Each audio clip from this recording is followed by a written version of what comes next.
la revolución, como mi canto de sirena, no cala, no cala.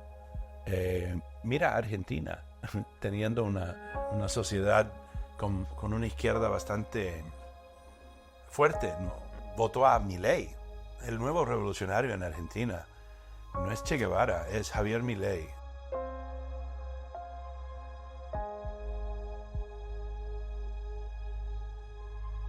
Y una de las cosas que me encuentro normalmente en tus relatos o en el trasfondo de tus historias siempre es, la idea del nacionalismo, ¿no? Como uno de los elementos que al final generan este tipo de conflictos. Para ti, ¿cuál es, ese elemento fundamental, esa fuerza fundamental que de alguna forma lleva a la violencia? Hay estos nacionalismos que quedan dormientes y se reavivan como zombies casi cuando viene un populista y saca esa costra, ¿no? Que está enquistada en la gente. Luego hay violencias que tienen que ver con las naciones por grupos que se sienten enajenados de la nueva nación-estado. Podríamos decir que el accionar de Putin en los últimos años se tiene que ver con el nacionalismo porque él es un soviético, es un tipo que creció y se formó en lo que era el imperio soviético, la Unión Soviética. Para él, la disolución de la URSS fue la mayor catástrofe de su vida, lo ha dicho él. Y básicamente lo que estamos viendo en sus intervenciones en Ucrania y otros lugares es un esfuerzo de reconstruir lo que era la periferia de la Gran Rusia, ¿no? Es decir, vimos como Osama Bin Laden, por ejemplo, pregonando un Islam del siglo VII, ¿no? La reinstauración de un esplendor pasado, mitificado por millones de musulmanes, tuviera posibilidad de reconquistar sus tierras usurpadas por otras naciones infieles de Occidente, ¿no? Entonces, ahí utilizó una noción de nacionalismo frustrado junto con irredentismo, diría yo, religioso. Además, el componente místico que va vinculado al nacionalismo, ¿no? Trump juega con eso hoy en día cuando habla de restaurar Estados Unidos a ser un país cristiano, ¿viste? O sea, está apelando al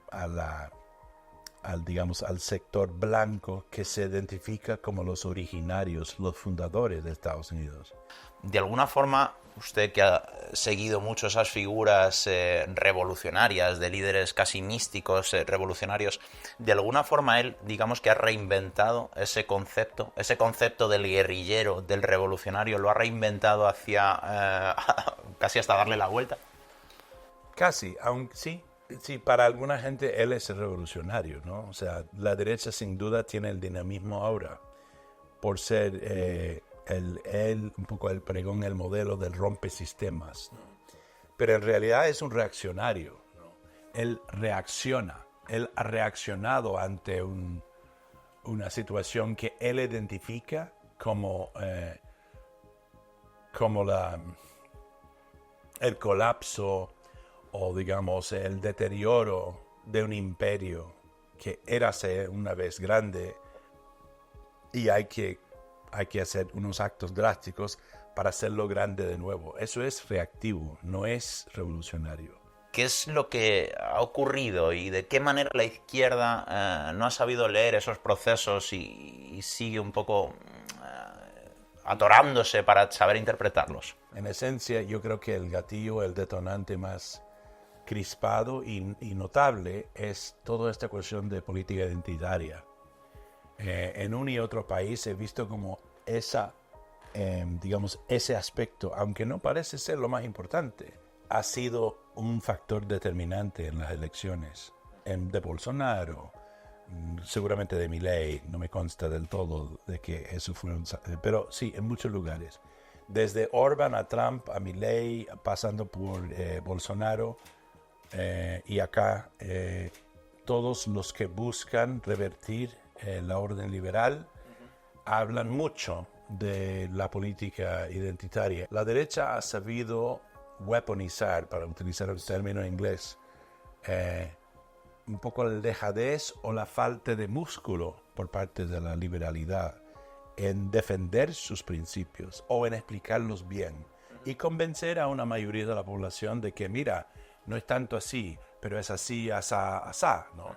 No lo han hecho y lo han hecho mal, no han sabido defenderse y han querido imponer o al menos aparentar imponer unos valores que no son del todo compartidos por buena parte de la población. Porque de algún modo existen dos discursos, ¿no? El de la acogida y el de la política de puertas abiertas y un discurso completamente diferente, xenófobo, que insiste en criminalizar a toda esa gente que llega. ¿Cómo cree que hay que afrontar ese debate?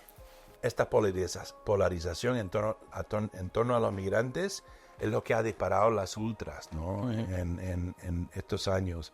Es lo que ha dado pie a que un Donald Trump o un Orbán, no sé qué. Sí. Entonces,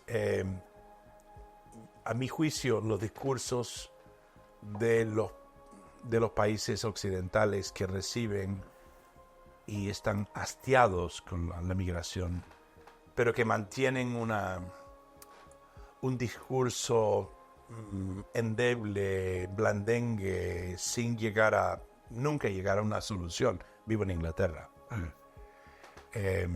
Es un problema. Yo creo que hay que reconocer que la migración descontrolada es un problema.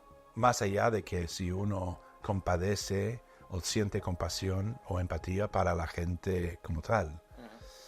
Siempre se ha hablado de que es necesario que para que los países ricos hagan más para los países pobres. Bueno, es muy bien decirlo en abstracto, pero ¿cómo lo implementas cuando en los países de origen muchos son dictatoriales o envueltos en guerras y la ONU ya no funciona, la ONU ya no sirve, ¿no?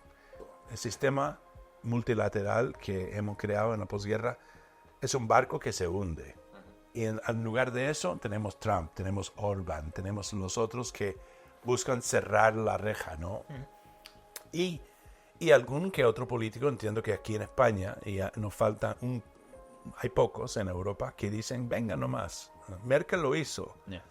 En Alemania, yo creo que eso fue un error político, en realidad, porque al aceptar tanta gente en una sola, sin consultar a los demás países de la colectividad europea, disparó muchos antagonismos, hizo revivir los ultranacionalismos, la xenofobia y causó, en parte, era uno de los causantes del Brexit en Inglaterra. Nos faltan gobernantes capaces de articular argumentos difíciles que toca fibras muy sensibles, pero que encuentre un camino de articulación entre los blandengues y los xenófobos para afirmar que si bien, o sea, no sé, una migración autorizada, ordenada, ¿no? Pero si no se articula un programa multilateral bien sustentado, esto va a seguir y va a seguir creando problemas.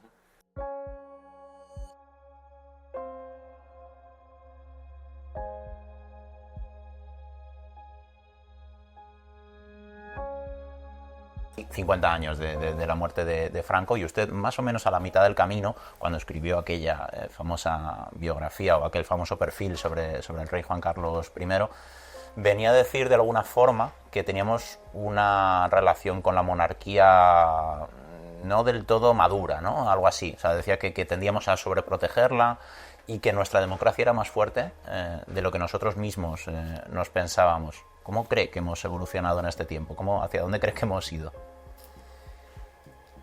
Mira, ha sido interesante ver el tránsito, ¿no? O sea, lamentablemente pasó lo que pasó con Juan Carlos, ¿no? O sea, la sobreprotección y la censura, la autocensura alrededor de su figura permitió que él no tuviera potrero, ¿no? Y que él actuara de una forma indebida en muchos aspectos. Pero lo que lo decidieron fueron los editores de los grandes medios y los líderes de los partidos políticos. Yo me acuerdo un oficial altísimo socialista diciéndome: soy socialista, Juan Carlista. Y un editor de un diario importante en España diciendo: nosotros ejercemos autocensura cuando se trata del rey. España está como en limbo, ¿no? Está en limbo porque otra vez es un país que disputa hasta la historia, ¿no? Por partidos nuevos como Vox, ¿no? Franquistas, abiertamente franquistas. Y entonces, y tienes un gobierno socialista, canchero, que se sabe quedarse en el poder, a duras penas a veces. Y una monarquía, diría yo, bastante endeble. Incidentes como lo que pasó hace poco en Valencia no ayudó. Pero siento yo que, no sé, esto es un poco una mirada desde lejos de que todavía una buena parte de los españoles requieren de una forma psíquica esa institución. Es como un polo a tierra o un buey de salvavidas en aguas tempestuosas, ¿no? Aquí el partido que más ha explotado esto en los últimos años fue Podemos, que surgió después de todos estos movimientos de agitación y demás. Parecía que en un momento eso iba a aglutinar a más gente y vemos que ahora se ha quedado de nuevo en un corto espacio de tiempo en algo bastante minoritario. De alguna forma es efímero ese discurso revolucionario, esa apelación a la revolución como un elemento movilizador de las masas en nuestra época. La izquierda ha colapsado, o sea, su ejemplo no ha calado, no ha tenido suerte, no por errores propios, por una serie de razones. En América Latina, algunos de los más, en términos de retórica revolucionarias, son claramente despotismos, ¿no? Y corruptos además. Hablo de Venezuela y Nicaragua en primer lugar, y en Cuba es un ejemplo ya fracasado. ¿Qué es lo que le da más miedo de la situación actual? ¿Ese sentimiento belicista o ese discurso belicista de Putin? ¿Ese auge de un régimen totalitario como China? ¿El conflicto en muchos frentes de Oriente Medio que nunca se llega a resolver? ¿O la vuelta de Trump? Me preocupan todos. O sea, acabas de poner el dedo en las 4 llagas creo que más preocupantes que hay en este mundo. Más cambio climático, ¿eh? De momento, el que tengo más cerca es la vuelta de Trump, porque creo que tiene una conexión con los demás. O sea, él dice que va a resolver Ucrania en un día. Bueno, ya sabemos cómo lo va a resolver. Le va a regalar territorio a Rusia.